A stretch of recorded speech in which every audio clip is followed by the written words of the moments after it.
ami internet Tivactu TV maa ngi leen di nuyuwaat bu baax mbokk yi taamu safo seen émission 45 minutes de vérité am nañ mbégte dikkaat ak yéen si seen beneen jotaay waxtaan waaye comme ni ma koy defee saay su ne balaa may tàmbali damay nuyu le xalif général des Tidianes Serigne Babacar Sy Mansour di ko ñaanal yàlla mu dolli ko wér ak jàmm ak sutura ba yéene bi nga xamante ne am na ko kër maamam ak si l'islam bi mu eggale ko naka noonu ñuy nuyu xalif généraux yi nga xamante ni ñoo nekk si Sénégal yëpp nuyu autorités yi dëkk bi teg nuyoo bi ci loxo le préfet du département monsieur Mamadou Gueye mu tegal ñu ko ci autorités yi nga xamante ni ñoo fi nekk yëpp 45 minutes de vérité di kàttee ñu amaat mbégte ak contentement war a jàkkaarloog benn ndaw dëkk fii ci Tivaouane ñëpp xam ko muy Baba Gueye bokk ci li nga xamante ni mooy création nag buñ duggee ba ci biir di ngeen xam lan moo leen tax a jóg waaye balaa ñu si sori moom tamit dañ koy bàyyi mu nuyoog ñi koy seetaan Baba ñu ngi lay nuyu di lay dalal ci Tivactu TV. waaw jërëjëf waa Tivaouane ñu ngi leen di nuyu yéen ñëpp ku ne ci sa tur ak sa sant.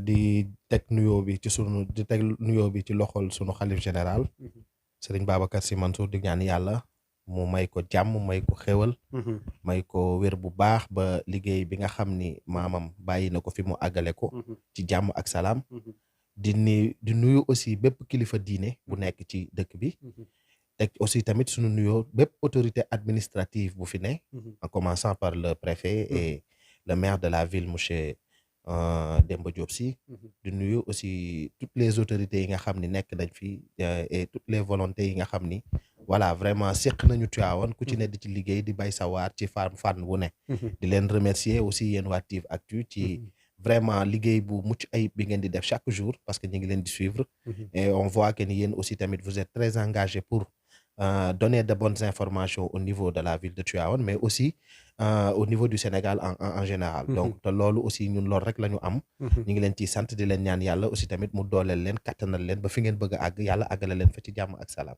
jërë ngeen jëf incha allah yéen tamit fi ngeen bëgg a yegg waaye Baba comme ni nga ko waxee tey waxtaan bi nag du bëri politique dañuy waxtaanee échange réflexion comme ni ngeen ko waxee ci création seeni mission seen mbëbët fii nii ci Tivaouane laaj bu njëkk bi rek mooy création ban année ngeen ko taxawal ak lan moo ko taxaw na jóg.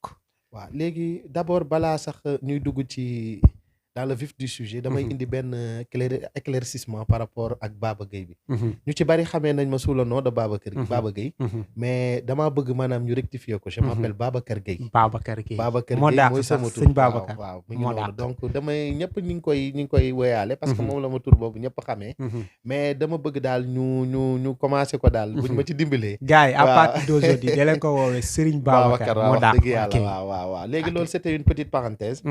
Bon création nag il a été créé en 2021 yàggul daaw la avec des amis yoo xam ne dañ toogandoo ñun ñëpp nekk ay jeunes Tivaouane waa ñu réaliser ni que ni tey Tivaouane li fi nekk tey ñun am nañu une pierre boo xam ne war nañ ko apporter à la construction Tivaouane donc loolu ñu xalaat ci waxtaan ci ni qu'est-ce qu'on va faire on va s'engager on va s'engager de façon sociale mais de façon responsable aussi ñu nekk ay jeunes yoo xam ne ñu ci bari ku ci ne yàlla dimbali na la tey yaa ngi nekk ci sa waar te tey sentir nga ni liñ daan toog ci taatu garab yi di ko waxtaane Tivaouane liñ daan toog ci salon yi di ko waxtaane Tivaouane yoon la tey ñu jug taxaw pour Tivaouane xool lan la ñu war a mën a jàppale même bu dee sax benn jeune Tivaouane waa boo xam ne jàppale nañ ko mu jëm ci kanam ñun ñu xam ni loolu daal vraiment sunu apport la pour la réussite tivaouanoise parce que loolu moom moo ñu ñor donc c'est en 2021 avec des amis je pense que ni ñoom ñëpp tey maa ngi leen di saluer de passage Mam Moudi Meng Pathé Niang Pape Ba Pathé Niang aussi Pape Edouard Abdoulaye Fall Aminata Mbaye voilà Ndeye Ami Ndaw donc ce sont les têtes pensantes yi nga xam ni ñoo nekkoon ñi ngi fi tudd ñëpp c'est des personnes ñoo xam ñëpp xam nañ leen fii ñëpp tamit nekk ay entrepreneur ku si nekk am su lu muy yëngu est-ce que cadre bi dafa nekkoon pour regrouper les jeunes entrepreneurs wala. Effectivement c'était ça l'idéal. L'idéal était que tey ñun dañu nekk ni dañu toog ñun ñëpp ñu am ci lu ñu nekk. ñu ni li ñuy dox wax dëgg yàlla ñun Tivaouane wàccoo na ak ñun. ndax mënuñu tey juddoo Tivaouane yaroo Tivaouane màggee Tivaouane dem tey ba nga xam ni tey as tuut yàlla may nañu ñu war ko mën a di ko suturloo biir Tivaouane aussi en retour. ñu ni nag pourquoi pas nous nga xam ni ay jeunes Tivaouane wala te Tivaouane wàccoo na ak ñun. pourquoi ñun ñëpp ñu war a regrouper wu waat nag pour xool comment on va faire nag pour s'engager dans la vie pratique de Tivaouane. loolu moo ñu ñor amul leneen lu ñu ñor amul personne. amul politique amul farfarloo amul parparloo. c'est vrai que création bon bi muy commencé c'était à la veille des élections municipales. et comme aussi tamit ñun.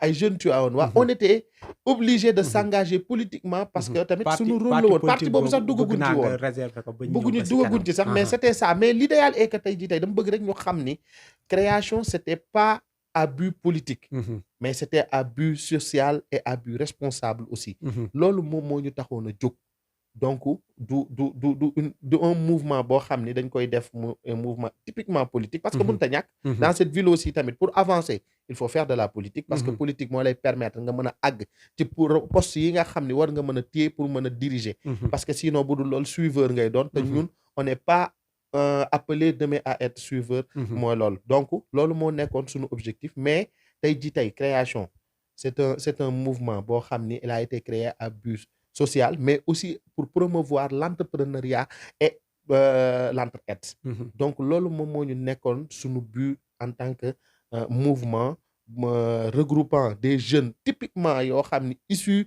de la ville tivaouanoise issus aussi des écoles tivaouanoises et une réussite tivaouanoise ñëpp fi lañ juddoo fi lañ yaroo fi lañ màggee seen teraanga fi lañ ko am biir Tivaouane loolu moo nekk le but même de création. création wax nga ko école yi sociale bi. ginnaaw bi ñu déggoo activités yi nga xamante ne defar nga ko fu mel ni école Madiama Diop. ba léegi est-ce que du li ngeen duggoon ci politique bi daf leen xaw a freiné tey seeni réalisation bu weesoo rénové bi ngeen rénové woon école bi yéen a ko rénové woon. non école bi c'était waa dafa amoon su benn membre bu bokk création. Pape Edouard Abdoulaye Fall. moom dafay def chaque année moom moo organiser les 48 heures de l'école Madiama. reprendre l'école rénover ko peinture ko xam nga reprendre les tableaux et tout cela. ren nag pour une première ñun aussi ñu doog fekk ñuy doog a bokk. on était obligé de s'impliquer parce que c'est un membre de création. qui avait une activité qu'il menait depuis 2 ans 3 ans derrière. donc création s'est regroupée et dem jàppale ko ba nga xam ni ces journées-là ont été une réussite totale. donc ñu ngi ciy sant yàlla ci bi ñu yàlla mayee opportunité. ñu mën a bokk sur cela. auparavant man personnellement dama daan appuyer sur ce mouvement-là. sur ces activités-là mais c'était à but personnel. mais maintenant c'est un mouvement. et ce mouvement ce jour-là toutes les personnes yi nga xam ni bokk nañ ci li ma la limal léegi. ci création. se sont investis matériellement se sont investis financièrement et humainement ba nga xam ni participer nañu activement pour la réussite de ces journées les 48 heures de l'école Madiama. bu weesoo loolu loo xamante ni c'est initiative bi yéen a ko jël jëm si création ngeen teg ko fii ci Tivaouane ana lan lañ si mën a jàpp. création aussi depuis bi mu commencé ba tey on a eu à créer ay journées d'échange comme ni ñu wax. donc création bu ñu toogee tur bi gudd na. mais ça a une signification particulière. parce que création bu ñu jëlee signification bi. dañ ni c'est le cadre de réflexion. d'échange et d'action pour un Tivaouane organisé et nanti. donc c'est un cadre dans lequel la première chose bi ñu ci soxla mooy des échanges. des interactions qui nous permettent ñun ñi nga xam ni toogandoo nañu ku ci ne ñu recueillir des informations. c'est au début c'était ça qu'on avait fait. on avait fait des débats yoo xam ni on était parti voir des jeunes issus des quartiers Tivaouane waa bu ñu fa demee ku ci ne ñu toog waxtaan ak ñoom recueillir seeni problématiques recueillir seeni informations et maintenant nag avec le temps il s'est trouvé que ni après ku ci ne dafa amoon ay activités yeneen externes yu mu doon dox. ce qui avait fait que on avait un peu bloqué sunu feuille de route.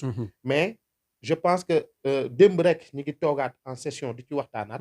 et l'idée est que on reprend les activités, mais on va les reprendre là où on les avait laissées. Parce qu'on avait déjà fait des échanges avec des jeunes Tivaouanois, ce qui nous avait permis d'obtenir euh, leur Leur idée, doléance. leur doléance. Maintenant, ce qui reste, c'est maintenant aller vers une action. Et ce sont ces actions-là qu'on est en train de travailler, de mettre en œuvre. Et je pense que d'ici peu, Inch'Allah, vous verrez création s'activer vraiment et que nous savons l'idéal, nous, essence même de notre création, c'était pas à but simplement politique, mais c'était à but social et entrepreneurial. Et vous allez voir d'ici peu, Inch'Allah, on ne veut pas dévoiler d'abord les activités qu'on est en train de discuter parce que tamit, c'est un panel c'est regroupé d'essentiellement de cadres. Donc, ku ci ne yaa ngi jox say idée et jusqu'à présent, on n'est pas encore tombé d'accord sur cela. Donc, je ne veux pas trahir peut-être l'information ou bien le secret bi nga xam ne ñu ngi koy waxtaanee en interne, mais je préfère attendre que jour bi nga xam ne pare nañ, vous les médias, on va vous appeler et notre cellule de communication, Inch'Allah, va s'adresser à vous et vous donner carrément la feuille de route qu'on va décliner, Inch'Allah. tey bi ngeen demee fekki ndaw ñi ci seeni gox waxtaan ak ñoom ana lan moo gën a fës ci li bàyyeekoo ci ndaw yi ñëw ci yéen dugg seen nopp jàmmatu ndaw yi ana lan moo ci gënoon a bari. li ci gënoon a bàyyi ci jàmmatu ndaw yi moom c'était que tey dañu toog waxtaan ak ñoom. déglu leen ñu wax leen lan mooy même création. Et je pense que les questions yi nga xam ni recueillir nañ ko foofu noonu. C'était des questions typiquement que ñoom li leen gën a soxal mooy comment on va les aider à trouver des financements. Comment on va les aider à trouver vraiment benn réseau boo xam ni c'est structuré qui les permettent ñoom ñu mën a demal seen bopp. Parce que tey il faut savoir que ni ñëpp duñu réussir ci en étant employé dans une entreprise.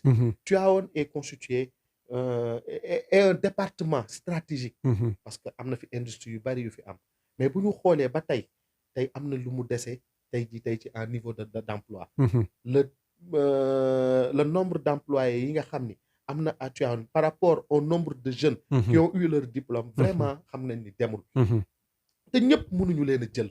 Donc il faudrait qu'il y ait des gens qui sortent de l'essentiel, qui sortent peut-être de la masse et essayer de créer certaines choses.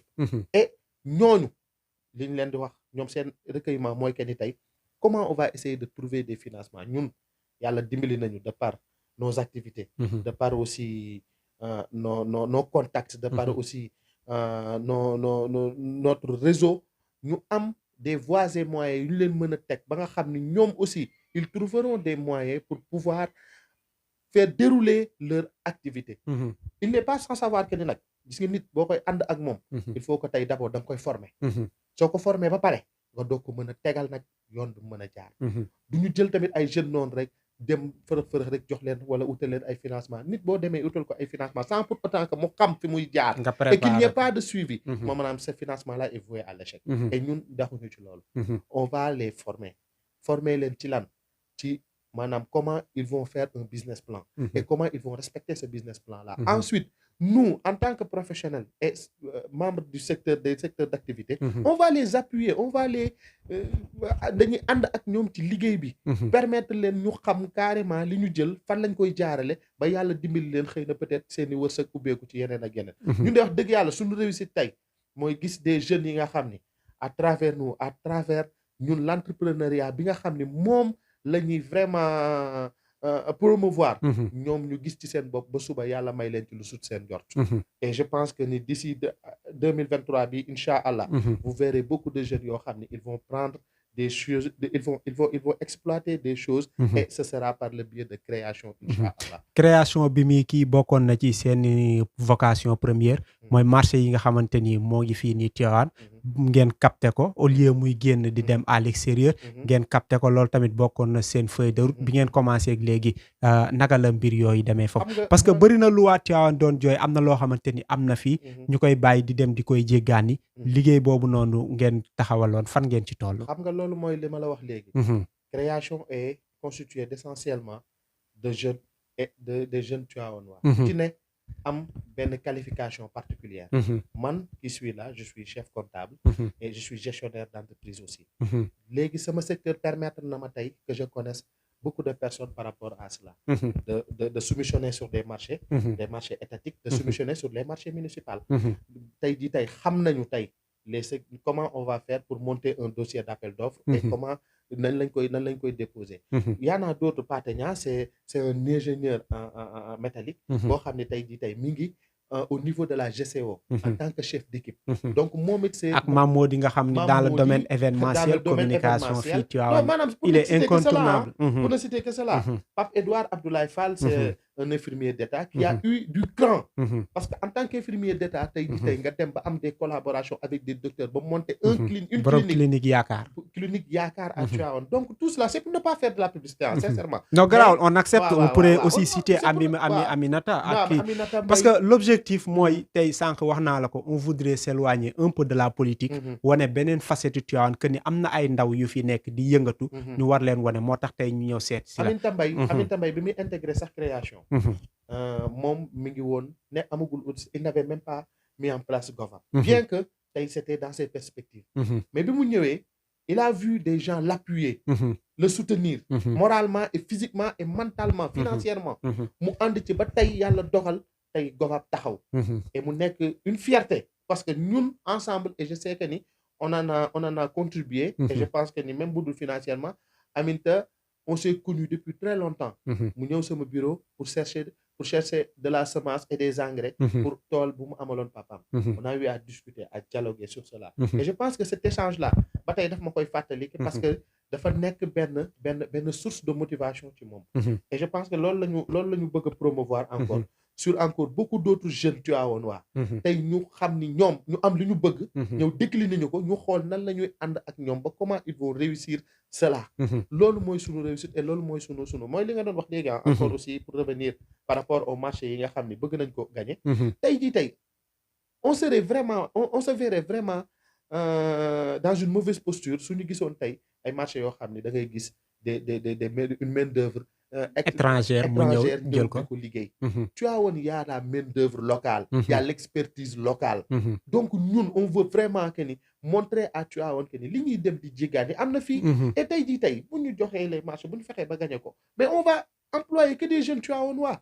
On ne va pas chercher des jeunes yoo xam ne tey Tivaouane looloo koy doxal. mais tey mënuñu nangu ñun ñu nekk Tivaouane nekk ay jeunes nekk ay entrepreneurs et que lu ci ne ñu kii ko tey Mamodi au niveau événementiel. pour le dire vraiment suñu grand boobu ñu koy nuyu bu baax pour le saluer de passage. Mamodi Tivaouane sax xamuñu njëriñam. billahi Tivaouane sax xamuñu njëriñam. lu leer nga wax Mamodi il est partout. et fu mu dem da koy représenter Mamodi toutes les conférences yi nga xam ni. international ak séminaire yi am Dakar moom da koy dem couvrir. sonorisation yëpp moo koy da koy couvrir sonorisation da koy couvrir en image aussi. et donc Tivaouane jusqu'à présent gisaguma benn cérémonie si ce n'est peut-être la famille maraboutique. ñoom ñoo xam. ñoom véritablement lan mooy njariñu Mamodi. et tout cela on doit s'en servir. donc ñun Tivaouane nañu reveniraat à nos bases. ñun Tivaouane nañu woowaat suñuy jeunes ñun dañoo bàyyi woon joxoon ñu mission. muy lan dañoo ne dem leen ngeen jàngi. yàlla may ñu am fulla ak fayda dem fa suñuy morom di jàngee ku ci ne nga jàng am fulla ak fayda génn fa indi sa réussite ñibbi si Tivaouane. ñibbi si Tivaouane nag c'est pour servir Tivaouane. tey on a l'opportunité bu ñu neexoon de sortir de Tivaouane et d'aller travailler dans d'autres structures. mais on veut rester à Tivaouane parce que ñun jàpp nañ ni war nañoo mën a liggéey Tivaouane. ñun jàpp nañ ni tey suñu présence à Tivaouane war na mën a contribuer pour le développement de Tivaouane. voilà. par rapport au développement Tivaouane te am na benn secteur boo xamante ni bëggoon naa ñu war ko waxtaane mooy lu jëm si les motos Jakarta.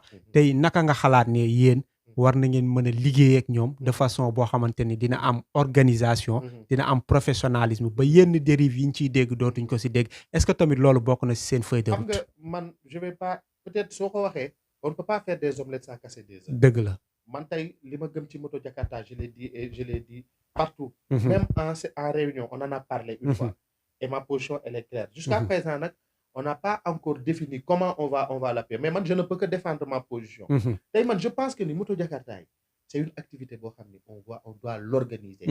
de sorte que il n'est pas donné à chaque enfant xale bu ndaw amagul benn responsabilité mu nekk ci moto yi di dawal nu ko neexee. et que ba jëye di am suba ñu naan waa fii dugg na fii laay la ku fi dem da ngay lor sa njaboot indil ko naqar ak tiis goo xam ni mooy loolu. donc nañ ko organiser ko mooy lan un transporteur de moto Jakarta doit avoir au moins une pièce d'identité bu ko mën a permettre mu am au moins 20 ans et responsable su demee présenter cette pièce là au niveau du commissariat de Tivaouane ñu établir ko benn comment dirais-je permis de conduire si je ne sais pas quoi mais et que moom aussi tamit ñu xam ni kii c'est un na la micro bi gën a jege tuuti ñu xam ni kii Wàcc c'est un na tuuti. responsable ñu bañ a bàyyi les jeunes yi nga xam ni des boys de 15 ans 12 ans 13 ans nekk ci moto yi di def lu leen neex et que di dawal ak dawal boo xam ni amul benn responsabilité man damay tiit sax des fois ci moto yi man mën naa su ma waree dem fenn je préfère marcher ba gis koo xam ni xam naa ko et gis naa une responsabilité certaine en lui ma doog a yëg ci motom parce que man tamit damaa am njaboot am ñu yaakaar ci man je vais pas m'aventurer sur les motos et que suba bu dara amee bu ñëwee man la ñuy yedd moo tax il faut qu'on l'organise et qu'on l'organise de façon à ce qu'il y ait des transporteurs responsables et que ku ci amul 20 ans duñ la jox un permis qui devrait te permettre de faire le transport casque yi ñu organiser rendre ko ko obligatoirement et que toute personne bu ñu gis ngay dawal moto à une vitesse externe non ñu jàpp la nangu sa moto nangu sa permis mu jeex buñ la jàppaatee suba nga koy dawal sans permis mais que tu vas rendre compte aux autorités mais lii est-ce que doo dem gis ñi nga xamante ni ñoom ñooy association moto jakartamaan yi waxtaan seeg ñoom bu weesoo loolu tamit bëggoon naa tamit ñu waxtaan beneen couche boo xamante ni tamit ils en ont besoin li nga wax sànq jëm si financement pourquoi pas le cas de Aminata mooy jigéen ñi xam nga ñu nekk si transformation bi ak production de savon beeg yooyu est-ce que tamit loolu tamit jël ngeen ko en compte seen feuille de route Aminta avait même créé benn daaw malheureusement après je pense que am na benn décès y a eu décès de la sœur de sa maman moo ko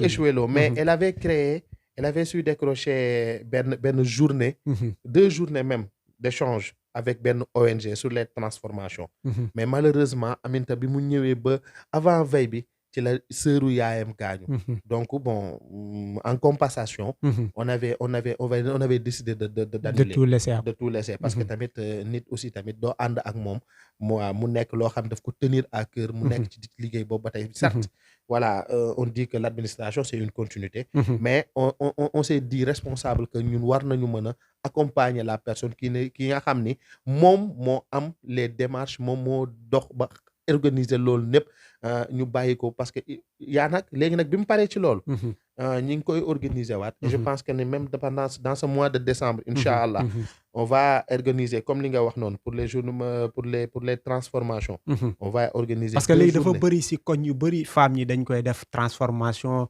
création de produits savon liquide yooyu noonu mais problème bi à chaque fois day am problème marché naka la ñuy écouler seen produits yi yooyu noonu xam nga Aminta bi mu njëkkee ñëw ni ma dañuy def day organiser GOVAP je lui la première chose bi ma ko njëkk a wax mooy que ni tant que amuloo un circuit de distribution fexeel jàppal ni yaa ngi dugg dans une activité boo xam ni c'est peut-être voué à l'échec parce que tey li ngay defar c'est pas des produits yoo xam ne mën nañ la stocker pour une durée indéterminée ce sont des produits à usage rapide donc il faut que d'abord avant qu'il y ait production qu'il y ait circuit de distribution loolu nag la ñu amagul ñun en tant gis nga même ceux qui sont dans le secteur aviculture ñi ci gën a doxle mooy ñi nga xam ne ils ont déjà un circuit de distribution avant même un circuit de production loolu il faut que nit ñi commencer ko xam il faut d'abord aller démarcher bu wut ce circuit de distribution bu la mën a permettre tey une fois ce produit pare xam nga fu mu jëm mais ce produit pare xamoo fu mu jëm ngay stocké di dugal ci frigo di xaar ku ne la ay jaay ma nga ne ko jaay ma boo amul produit boo amul ku jënd nooy def tu es voué à l'échec et tey gis nga tey stock y a un coût le coût de stockage est énorme et le coût de stockage coûte fait cher surtout nga yor yenn produit yoo xamante ni jël benn produit da nga koy stocké dugal ko ci frigo taal frigo bu muy daw 24 heures sur 24 soo ko jaayul tu vas consommer beaucoup plus de carburant et c'est un coût te nit ñi loolu la ñu comprendrewul gis nga liggéey dafa am yoon y a d'énormes coûts yoo xam ne même ce prix bi ngay jaayee tu dois prendre en compte tous les coûts yi nga xam ni def nga ko produire nga ko muy sa coût de production nga calculer ko doog a xam ban prix nga mën a jaayee pour am marge mais tey jii tey le coût de stockage il faut l'intégrer même dans le coût de production parce que ça fait partie te mënoo ni tey jëndee naa buy 1000 francs jënd naa suukar 100 francs jënd naa acca application bi 300 francs rek acca donc j'ai dépensé 1400 je vais vendre 1500 mais où est ton coût de stockage où est ton coût de distribution yooyu yëpp gars yi duñ ko jël en charge moo tax loolu ñun loolu la ñu bëgg a éveiller sur les jeunes producteurs les jeunes entrepreneurs yi nga xam ne nekk nañ ci aw de par notre expérience de par notre savoir-faire de par notre connaissance ñu toog waxtaan ak ñoom wax leen ce que le coût même d'une activité le coût de production calculer leen ko ba mu leer ba ñu xam ko ba nga xam ne ñoom suba bu ñu demee bay jaay ils mettront une marge qui leur permettrait de vraiment avoir un bénéfice par rapport à leurs activités mais beaucoup fii ñu ngi liggéey ci benn liggéey boo xam ne mënuguñ ko mesurer parce que tey jii tey seeni passif ak seen actif ba tey dafa équilibré xamaguñu ñaata la ñu amagul loolu maa la koy wax ci ñu bari ñoo xam ne te tant que mënuñu def nag cette balance là entre le passif et l'actif duñu xamaguñu fan lañ jëm mbokk yi ma leen di fàttali ni yéen a ngi seen biir émission 45 minutes de vérité tey ñu am privilège ak honneur comme ni ma koy waxee chaque fois dalal fi Serigne Babacar Gueye nee na bu ko kenn woowee ci Baba mais Baba li nga fi wax nii yëpp mais est-ce que tey pare ngeen ci liggéey si en collaboration ak ñi nga xamante ni tey ñoom la yàlla dénk Tivaouane ku si mel ni le maire Demba Diop si est-ce que dem ngeen si ñoom proposer leen ba su amee yenn marché yoo xamante ni comme ni nga ko waxee war ngeen ko mën a capter soumissionner si proposer offre boo xamante ni dina méngoog li tax ñu war leen ko jox mu jariñ doomu Tivaouane est-ce que yéen dem ngeen seeti ku mel ni monsieur le maire malheureusement on n'est pas encore parti les voir mais comme tu l'as dit ñun ay jeunes Tivaouane waa lañ on ferme la porte à personne au contraire sax ñun je pense que ni on a besoin que de s'activer pour Tivaouane tey soxlawuñu waa Góor soxlawuñu ku ñu gis soxlawuñu ku ñu tàccu parce que li ñuy liggéey je dis bien et je pèse bien mes mots li ñuy liggéey dans l'ombre moo fuuf li ñuy liggéey dans la lumière dee leen ko génne nag mettez la aux lumière mettez leen ko ñëpp non li ñuy liggéey dans l'ombre moo ëpp junni yoon tey jii tey ay jeunes lañu nawuñu suñu bopp mais xam nañ ñun ñooy kan xam nañu ce qu'on représente dans cette ville aussi. moo tax ñu ñëw seet si la nag tey nag c'est une façon ñu mettre la à la lumière ñëpp gis la moo tax ñu ñëw xam nañu li ñuy liggéey tey nawuñu suñu bopp tagguñu suñu bopp fëgguñu suñu dënn mais sant nañ yàlla parce que je sais que ni tey jii tey Tivaouane yaakaar nañu et je sais que ni tey jii tey Tivaouane aussi tamit xam na ñun ñooy kan parce que on a eu à collaborer avec pas mal de couches de la couche tivaouanoise et je pense que ni liñ ci liggéey am na tey nag c'est vrai que mooy li ma la doon wax la politique mënta ñàkk parce que pour pouvoir même liggéey li nga bëgg il faut que tu accèdes à certains postes en plus de cela aussi tey ñi nekk fii tey Tivaouane dafa xat ñëpp a xamante tey ñi nekk à la municipalité tivaouanoise ce sont des gens yoo xam ne fii lañ dëkk dañu ci bari je les connais très bien samay grand frère lañu samay kilifa lañu si mel ni Khalifa Gaye c'est un grand frère un ami Pape Momar vraiment ce sont des responsables man ñooy samay kilifa Tivaouane dafa xat ñëpp tey jii tey su ma amee fitu taxaw di wax tey jii tey ba Tivaouane xëy na peut-être xaw ma sax as tuut c'est Pape Momar Gaye qui m'a mis un peu dans la lumière parce que bi Jidda taxawee xam nga moom mu ni tey dafay bàyyi moo ma promouvoir jox ma Jidda et booba yàlla xam na nit mënuma sax dara mais avec son aide avec ses conseils avec vraiment appui bi mu ci teg tey yàlla dimbali na ma ba tey alhamdulilah daal ci sama koñ bu ma jugee sama koñ je pense que ni maa ngi dem ci yeneeni activités yoo xam ne avec beaucoup de personnes ñu koy liggéeyandoo et ñu ngi ci am toujours des satisfactions nous ne voulons pas nag vraiment bëgguñu par rapport à la question jëm ci la mairie est-ce que pare ngeen pour dem xool nees mën a def pour liggéey loolu ba mooy lépp loo xamante ni main d'œuvre la yéen ngeen am ko fii ngeen mën ko loolu mooy notre prochaine étape parce que tey comme li nga wax ñun nekkuñu fii di am ay sikki saaka ci li ñu war a def li ñu intéressé c'est Tivaouane tey ku nekk ci buntu bi dañuy dem seeti la lu wax la sunu bopp tegal la sunu feuille de route loo soxla ci ñun tu ñu mën ko duñ ko sax sikki saaka loo bëgg ci ñun tu ñu mën ko duñ ko sax sikki saaka ay jeunes lañu te Tivaouane rek a ñu ñor kon incha allah nous allons rencontrer le maire nous allons demander une audience avec le maire et on va le rencontrer et on va le proposer ñun nos services parce que looloo ñu ñor amuñu parparloo li ma la waxoon sànq amuñu ku ñuy neexal amuñu ku ñuy daw ci sa gannaaw amuñu ku ñuy dem di la léchel dara on est responsable et xam nañ ñun ñooy kan on va respecter tout le monde mais on exige le respect vers tout le monde aussi ku ñu ñëw ñu toog ñu waxtaan ak yow nga jàpp ni am nga peut-être lu ñu war a mën a apporter notre pierre à l'édifice ñun loolu rek lañ soxla apporter notre pierre à l'édifice on n'a pas besoin d'une lumière on n'a pas besoin ñu ñuy wane au grand jour mais qu'on fasse ñun notre petit bout de chemin qui nous permette suba bu ñu ñibbisee ñu xam ni ñun de tout ce que Tivaouane nous a donné on a essayé vraiment essayer de lui rendre cela parce que Tivaouane wàccoo na ak ñun Tivaouane nous a fait tout ce que nous sommes aujourd'hui tey suñu amee sañ-sañu toog di wax ni di correct di mën wallahi la nazim gëm nañ ni yar gi sunu gi Tivaouane def ci ñun moo ñu def nii tey sant nañ ko yàlla nag bu baax a baax a baax léegi de dinaa la wane fu ma lay fekk dinaa la wane ak ñu mel ni yow waa Tivaouane xam ne sànq yaa ngi koy évoqué mënuñu fee toog malheureusement waxtaan bee gaaw te neex te am solo il ne nous reste que 15 petites minutes mais bëggoon naa tamit ñu waxtaanee tàggat yaram fii au niveau de Tivaouane parce que sportif bi nga nekk tey jii nii boo xoolee club yi nga xamante ni ñoo fi nekk ku si mel ni Damel ku si mel ni Kuli équipe municipale équipe Damels bu Tivaouane ban regard ngay gis ci ñoom est-ce que yaa ngi suivre évolution équipe bi je suis très content bu ma gisee démb parce que je fais partie dans le groupe supporter Damels ma gis démb ñuy présenter l'équipe avec de nouveaux équipements et tout cela vraiment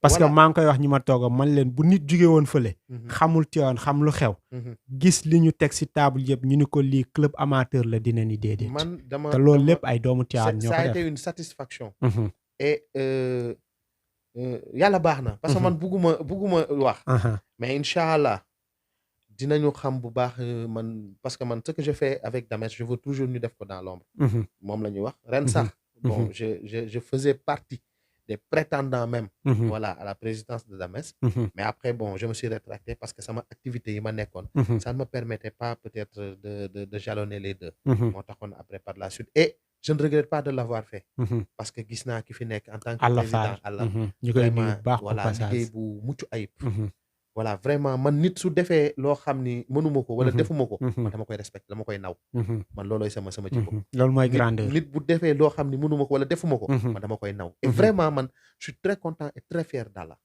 je suis président d'ASC président ASC Jambar de Djiddah donc je milite aussi tamit dans tous les secteurs sportifs de Tivaouane dañ may woo ci lu bari même les équipes de jeunes même voilà vraiment ci yeneen ak yeneen xam naa bu baax sport Tivaouane ni muy doxee mais Allah vraiment il a fait une chose boo xam ni ñun la ko defal man Babacar Gueye gëm naa ni man la ko defal parce que gàpp naa ni lii man waroon na ma mais moom def na ko kon donc bu ko defee ci magistrature am je ne peux que le remercier et na xam ni billahi incha allah il a un allié de taille dinaa ko seeti moom it comme ni may seeti jee le maire de la ville comme ni may seeti jee incha allah la présidente du conseil départemental comme ni may seeti jee toutes les autres autorités incha allah et dinañ ko seeti ji toog waxtaan ak moom mu xam ni ñun ñi ngi ci gannaawam tout ce qu'il fera je ne dis pas que nag lépp lu muy def nous serons avec lui mais fu mu tourner dinañ gis ci gannaawam bu soobee tey jii en terme de management Damel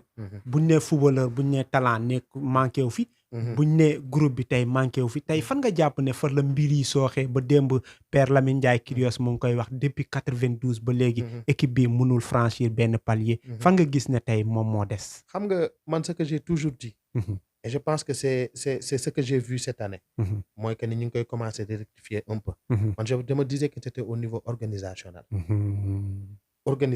parce que comme li nga wax sànq boo ñu xoolee niveau talent am na fi boo xoolee niveau ay expert yoo xam ne xam nañu football parce que Mbaye Ndiaye rek doy na comme mais malheureusement sa kër da ngay ñibbi sa kër sax sa xol bi di naqari parce que di nga xam ni am na loo xam ne tuuti organisation rek bu ko Damels amee dem et tamit waa Tivaouane ñu ànd doon benn ñëpp ñëw dellu si derrière les équipes yi nga xam ne ñooy représenté nañu génn jënd maillot bàyyi ci 10 000 francs bu Damels di football ku nekk sol sa maillot rouge blanc wala bleu blanc ñëw toog si bu Kuli dee football ñu def ko même chose parce que ñoom ñëpp bu ñu gañee duñu yóbbu victoire bi Mboro duñu yóbbu victoire bi Louga. Tivaouane lañ koy indi. nañu bàyyi di xeexloo naan Dames nag d'accord. c'est l'équipe de la ville de Tivaouane. on est conscient de tout cela. mais Kouly aussi mais dans une ville il peut y avoir plusieurs grandes équipes. waaw mooy yoon. il peut y avoir plusieurs grandes équipes. et tant que tey toutes ces équipes là y a que des jeunes Tivaouane waa ñoo ci nekk. kon nag nañ leen ànd ak ñoom liggéeyandoo ak ñoom. ku ci am sa juróomi dërëm def. ku ci am sa ñaar dërëm def ku ci am sa wax gis nga nit. ñett lañ koy doyee. soo amee sa doole nga def. soo amee sa xam-xam nga wax. soo amee nag sa kattan nga def ci. mais nit kenn du ko lekk kenn du ko naan njariñ rek lañ koy doyee. kon nag Tivaouane nag jot na tey ñun ñi ko séq.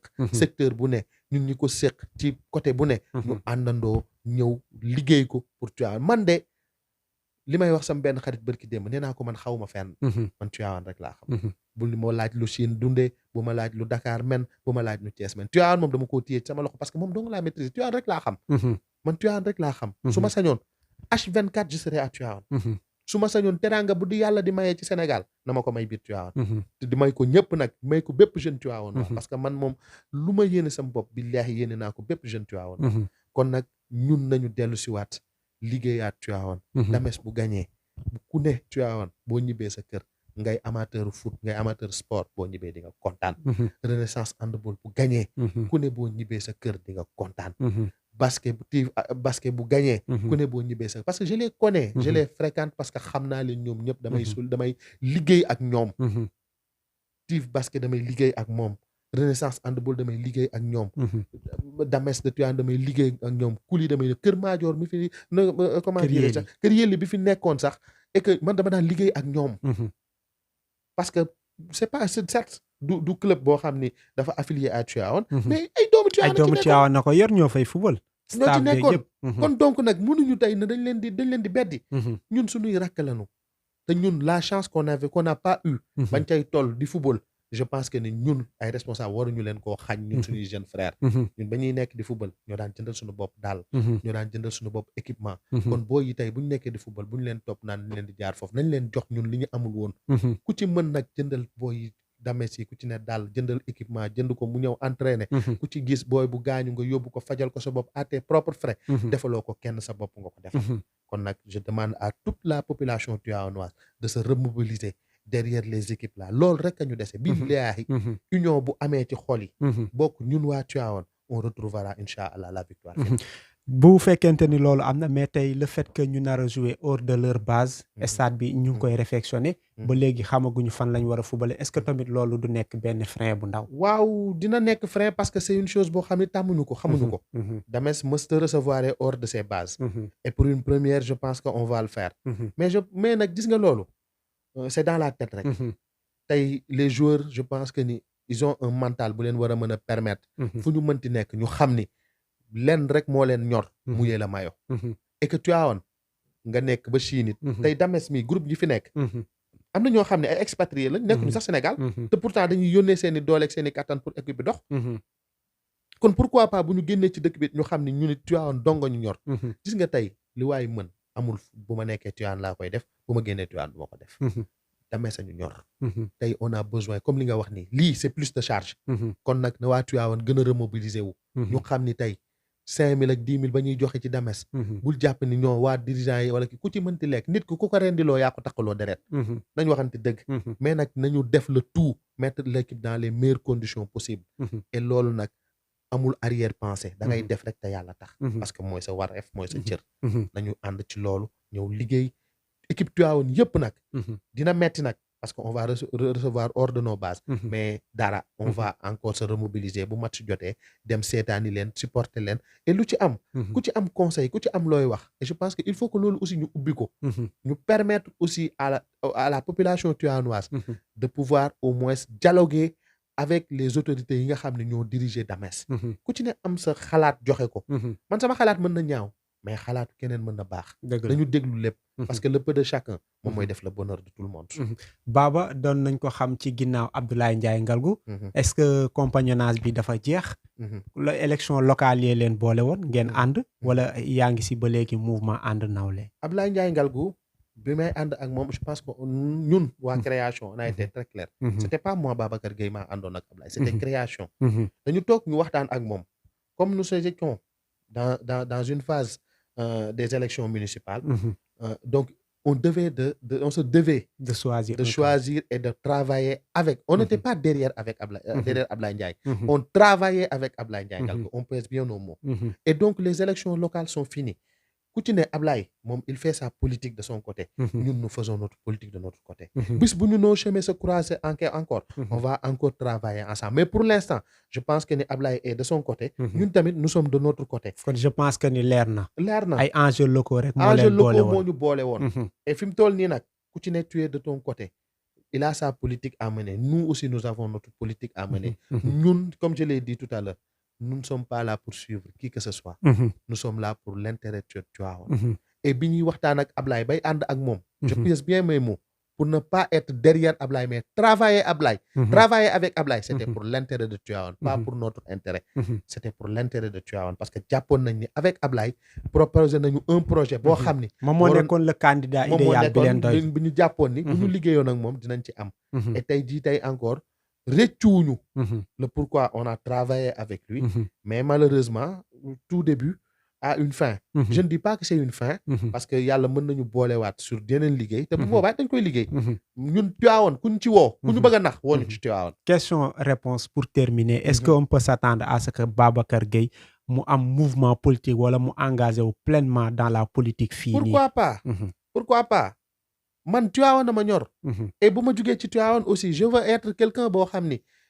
Babacar Gueye je parle personnellement. boo xam ne je dois encore man pouvoir représenter beaucoup de choses dans ce pays là. parce que tey jii tey li ñëpp di ndamoo pour ñu jox leen ko. alhamdulilahi rabil alamin yàlla may na ma ko. bu dee njàng mi yàlla may na ma ko àgg naa fa. bu dee fit gi yàlla may na ma ko àgg naa fa. et bu dee aussi tamit am bëgg-bëgg ci sa réew benn am bëgg-bëgg ci sa gox. yàlla may na ma ko. kon donc dans nos perspectives. incha allah. On va s'engager politiquement. Et vraiment incha allah et vous le verrez. on va dañuy sëgg suñu ndëng et bu boobaa lu ñu may rek ñu jël. mais daal on respectera tout le monde. vous ne verrez jamais Babacar Gueye et création. muy dugg dans un débat boo xam ni c'est un débat buy ñaawal wala buy waxtaan wala bu non ñun on respecte tout le monde. kenn duñu dégg mukk ñu xas nit wala ñu waxal nit lu ñaaw.